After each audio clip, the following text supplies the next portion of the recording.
everyone. It's Monday, December the 5th.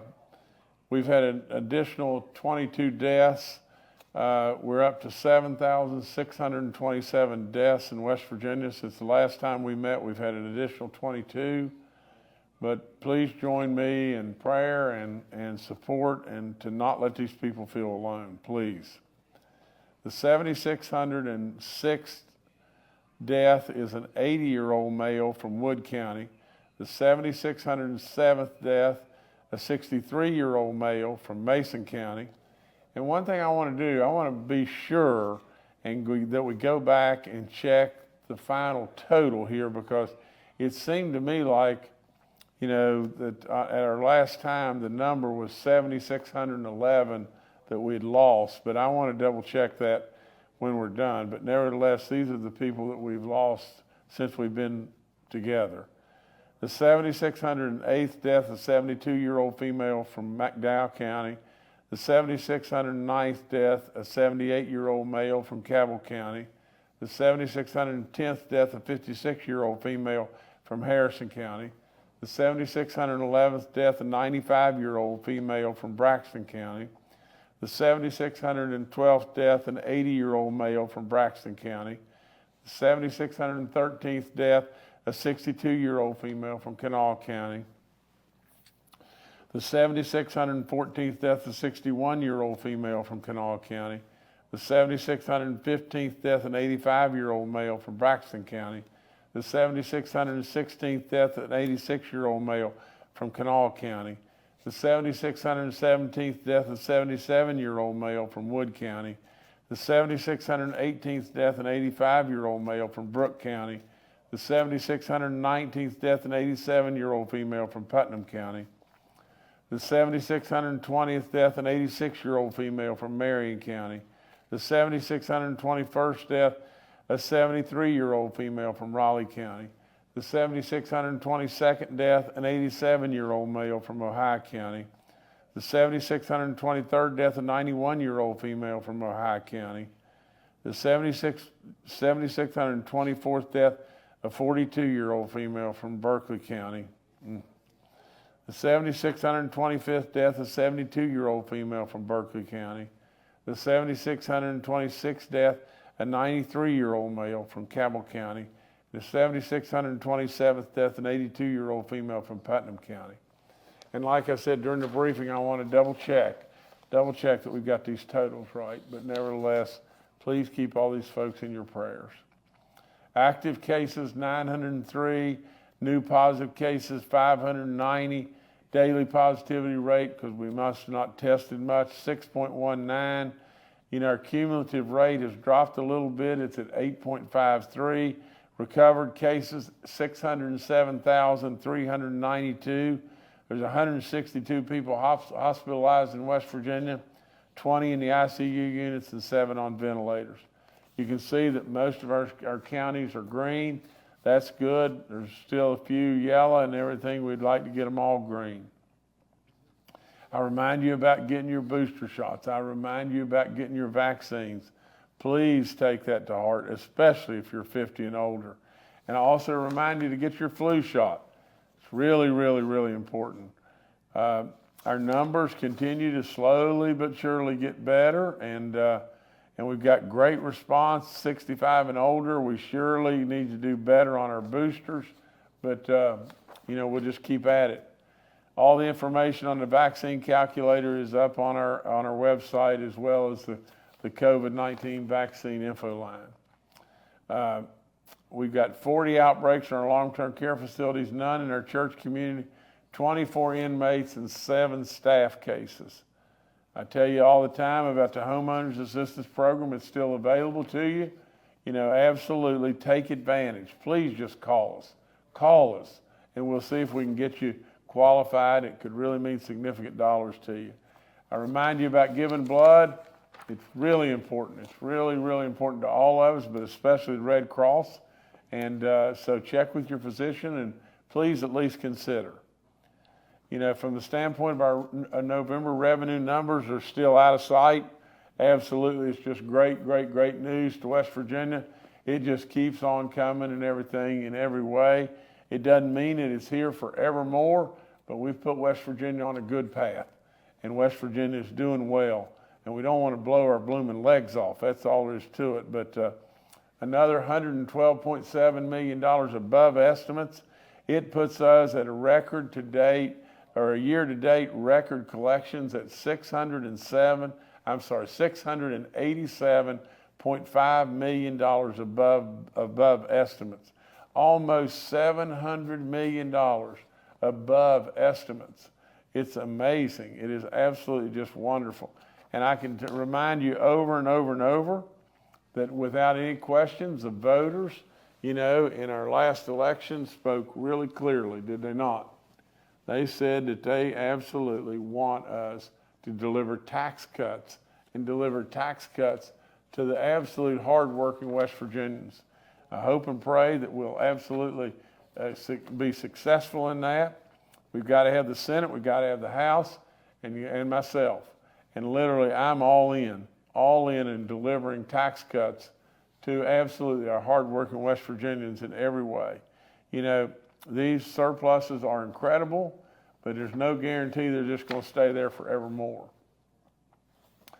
Just an announcement on the DNR about a lifetime license giveaway, from the standpoint of our hunters and anglers, who purchase an annual 2023 hunting, trapping, or fishing license in the month of December will automatically be entered into this drawing. And so you can do it if you're a resident or non-resident, from the standpoint of the giveaways and everything. At the end of that time, anybody that has purchased their 2023 license in December will be in the drawing. From the standpoint of the non-residents, prize will be, they'll receive a 3-night stay at one of our lodge, or it's at our Pipe Stem Resort, state park with zip line, tickets and lots of stuff and everything. And from the standpoint of, our residents that buy their license in December, those are the people that will go into the drawing for the lifetime license. The last thing I've got is today we've got G.E. McCabe, and G.E., we're tickled to death to have you as the director of the West Virginia Division of Emergency Management. You're doing an amazing job, and you have an update on FEMA's decisions, in regard to flooding that we had last summer. If you'd come on, G.E., we'd really appreciate it. Thank you. Morning, Governor. Thank you. We received some information again this morning from FEMA informing us that they have denied West Virginia's request for federal assistance for the remaining counties in which the storms impacted the state from mid-July through mid-August. The remaining counties that were just denied were Doddridge, Jackson, Mingo, and Wyoming. We disagree with FEMA's decision in having deemed the damage from these storms affecting these 4 counties of not being of the severity and magnitude beyond the capabilities of the state and the affected local government. And part of their decision was based on, we had submitted documentation that showed how these storms for this period of time had continued to rain. And as you said before, our grounds continued to be saturated, and the runoff from these storms and creating these flooding events. But FEMA and the National Weather Service has classified these storms as 4 separate events, which has played into part of their decision. We are going to continue to work with the counties that were denied and gathering information that's going to be needed so we can file an appeal on FEMA's decision, as we also are going to continue working with the 2 counties that FEMA has just previously declared federal disaster declarations for, which was Fayette and McDowell. We will be continuing to work with these 2 counties. Well, GE, we appreciate that. We always want to deliver the news. Sometimes it's not the news that we want, but I can promise you without any question, we'll keep pushing. I mean, it's not fair in lots of ways, in my opinion, from the standpoint of classifying these as 4 different events. I mean, for crying out loud, if it rains and the ground gets totally saturated and everything, and then all of a sudden, we don't have any real relief to where the ground is able to absorb, rain, an additional significant rainfall, and then all of a sudden you have an event like we've had where we're pushing as hard as we can. Washington can be Washington, guys, and so we're going to keep at it, but we'll keep you abreast, and we'll keep trying as hard as we possibly can, because we do believe that we need that level of relief, and we do believe we're qualified. But nevertheless, we got, all you got to do is turn the television on and watch Washington D.C. at its best, and so we know that we just got to keep pushing. We'll keep doing that. But that's all I've got for right now. All right, thank you, Governor. Let's now go to Secretary Bill Crouch with the DHHR. Good morning, everyone. I just want to remind everyone to please get your flu vaccine. And as the governor says in every briefing, please get your COVID vaccine and your COVID booster. If you have not been boosted and it's been 2 months since you've had a COVID booster, please go to the local pharmacy in your area, to your physician, to your health department, where they can advise you where to get that vaccine. It's extremely important as we go forward. We're seeing numbers higher. The governor talked about numbers in the hospital, COVID hospitalizations. The low for COVID hospitalizations on November 23rd was 114. We're now up to 165, 169. So you can see the numbers are creeping up a little bit. This virus is part of our daily lives now, but we can't ignore it. We need to take precautions and do what we can to protect ourselves and our families. Flu is on the rise. We're seeing more and more cases. Hospitalizations for flu are up as well. We have several hospitals that have somewhat low bed capacity based upon the rise in cases, and we're going to see those numbers rise. We're not fully into the flu season yet. So please take care of yourself, protect yourself with the vaccine for both flu and COVID. Thank you. All right, thank you, Secretary. We'll now go to questions from members of the media. The first today from John Shaver with West Virginia News. Good morning, everybody. This question is probably for Secretary Crouch. You just spoke a little bit about flu, and you said, we're not in that season yet. So as we look at flu and as we look at RSV as well over the next couple months, what should people be looking out for, and how bad do you think it might get? Thank you. Secretary, go. All right, thank you. Thank you, John, for the question. Yeah, we're not into the flu season yet, and yet we're seeing increases in numbers statewide. As I mentioned, we have a couple of hospitals that are seeing large numbers of cases and are becoming concerned. RSV, by the way, is down. We're seeing fewer cases over the past few weeks. Those numbers rose steadily for several weeks, and we were very concerned those were going to go forward into the flu season. That has not happened, so we're thankful, but we're seeing early cases of the flu. We have about 67 of our staffed pediatric beds now are occupied, so looking good there.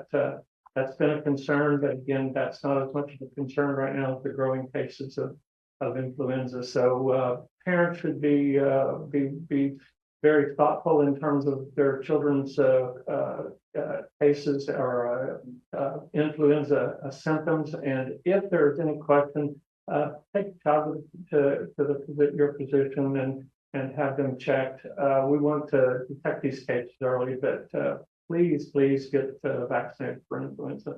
Thank you, John. All right, thanks, John. Next to Amelia Nicely with West Virginia Public Broadcasting. Hi, good morning, everyone. I have a question for Secretary Crouch. The U.S. Department of Health and Human Resources Office for Civil Rights is investigating alleged discrimination by DHHR for its treatment of persons with disabilities. Can you tell us the basis for this investigation, and is there any merit to it? Secretary, that's you again. Yes, thank you, Amelia. Yes, we have gotten that notice. We don't want anyone discriminated against, and we will not tolerate that. The question here, and we're already said we're open to the investigation. We'll provide any information requested with regard to this investigation. I've talked for several years now about trying to make sure that we have adequate placements for individuals in our psychiatric hospitals. And I've said numerous times on this call and in front of the legislature that no one should live in a psychiatric hospital that doesn't have to. So we're looking at making sure that we can move folks to an appropriate level of care. We do not want individuals placed in a psychiatric facility that shouldn't be there. So they're looking at some cases that it's been indicated that individuals should be moved out to the community. Individuals in psychiatric hospitals, as I said before, are all there based upon a court order, and they all have have symptoms that are mental health symptoms, and there are indications for that placement. So what we're looking at here is to try to make sure folks get out of those facilities as soon as possible and into the communities. And I've also talked a lot about we just don't have enough community placements out there for these folks. So again, we will cooperate fully with the investigation and see where that takes us. We want to make sure folks are in the place they need to be, and that's considered discrimination, and we certainly don't want that. All right, thanks, Amelia. Next to Mark Curtis with Next Star Media. Good morning, Governor and secretaries. Governor, I want to go back to the revenue numbers. They're good again, obviously, and we're nearing pretty soon the $2 billion surplus mark. I realize the legislature's in town now for interims, but they'll be here full time in about a month. And I'm wondering if you have any discussions yet with the leadership now that it's been chosen, or planning on that, to discuss, the nuts and bolts of where this tax reform is going to come. Is the bulk of it going to be income tax reductions? Will they be permanent reductions? Where are you going with this in terms of trying to get some tax relief to people in this state? What do the priorities need to be? Mark, from my standpoint, I'm having lots and lots of discussions with different people in the legislature. We have ongoing discussions. We're going to have additional discussions even today, and when we get through with the briefing. But, we've got people coming in. But Mark, it's an opportunity beyond belief. I mean, that's just all there is to it. I go back to that rocket ship ride. I promised it. And lo and behold, here it is. And it is very significant. It's not kind of significant, it is very significant. And so with all that being said, the flexibility to do lots of things is absolutely right at our doorstep. But Mark, I would tell you just this too. If we don't manage ourselves correctly, this will go away. And when it goes away, if we manage ourselves wrongly at this time, it'll bite us. And it'll really, really, really hurt a lot of folks. So with all that being said, we want to be smart, and at the end of the day, I think so many times I really believe that the good Lord put Jim Justice here for a reason. He put Mark Curtis here for a reason at this point in time right now. So with all that being said, Mark needs to do his job to the very best of his abilities, and you'll do it because you're really good. And I hope and pray that he'll have his hand on me and absolutely let me do my job at the best that I can possibly do it. I got a lot of experience. I got a lot of white hair, and just because things are incredibly good, I don't overreact to things. I just try to do the right things, and so lots of opportunities and lots of discussions going on, and I hope we deliver. I hope we deliver for the people in the greatest way. All right, thanks, Mark. Next to Evan Bevins with Ogden Newspapers. Thank you, Secretary Crouch. I was wondering, we heard the hospitalization numbers for COVID patients. Do you have any statistics? I know flu hospitalizations are up, but do you have any statistics for that and how taxed our hospitals are right now? Secretary Crouch, please. Yes, thank you, Evan. Yes, I don't have everything you asked for, Evan, but we have about 554 beds available right now in hospitals. 80% of those beds are occupied at this time. We have 4 hospitals actually showing capacity. We know a very small percentage of those cases were COVID related, about 4%. But I don't have the information asked for on influenza. I'll try to get that for you for the next briefing. Again, the information I've received is just that those numbers are climbing and increasing, but that's a good question. We'll get those numbers for you for the next time we're on the air. And let me comment just 1 second on that, Evan. You know, from the standpoint of this RSV and flu, you know, we've been operating all the time on the fact that, and you know, we can improvise. We can make happen whatever we you know that comes to us. But we've been operating on the idea that if we could stay at a max level, a max capacity of 300 to 500 beds from a COVID standpoint, that would be okay. You know, we got 162 right now, and I think that's the right number, but yeah, that's right, 162 right now. So I think we're good, but this RSV deal and this flu deal is something to really contend with. And you know, we saw probably about 10 days ago the nationwide map, and West Virginia was not, you know, raging as far as the flu at that point in time, but lots of states right around us were rated very high, and so we know it's coming, and we got a lot of good people. We'll stay on top of it, but I really encourage everyone to get your flu shots. Crying out loud, get your flu shots, and please follow up on your boosters and your vaccines. All right, thanks, Evan. Governor, back to you. Well, did we ever clarify, you know, the total number? Are we right on the total number of deaths? Yes, we are correct. Okay, well, that's my mistake. Okay. All right, nevertheless, we've got 7,627 people in West Virginia we've lost. And that's terrible. It's just not even fathomable. I mean, that's just off the chart. You know, every one of those, every single one of those, you know, is probably or is a family member. They have many, many, many loved ones that are probably still really grieving. You know, it's such a large number that in the state of West Virginia, it's really sad. So please don't just think that, you know, well, we just go on. Well, that's what we do. We just go on, but at the same time, you've got to remember these folks, and don't just don't think, you know, well, I checked in with them, you know, 2 months ago. Take time to check back in, because especially at this time of year, you know, we lit the Christmas tree, you know, I guess on Saturday night, joyful nights. And there was a big crowd of people out there. And, you know, I told them at that time, I said, you know, we have so much to be thankful for. And there's still lots and lots of people out there that are really hurting. And we need to really try to help them.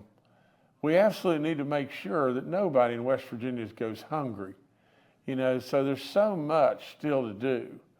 You know, we want to continue to take advantage of these incredible surpluses and push the right buttons and help our hard-working West Virginians in every way, but again, don't anybody forget that we've lost 7,627 people, and they're all so meaningful to all of us. You know, I could go on, and I won't do that, but I thank you for giving me the honor to be in the back of the boat and really trying to make sure that we're going the right directions. Now, I promise you with all in me, I'll continue to do the same thing as long as the good Lord gives me breath.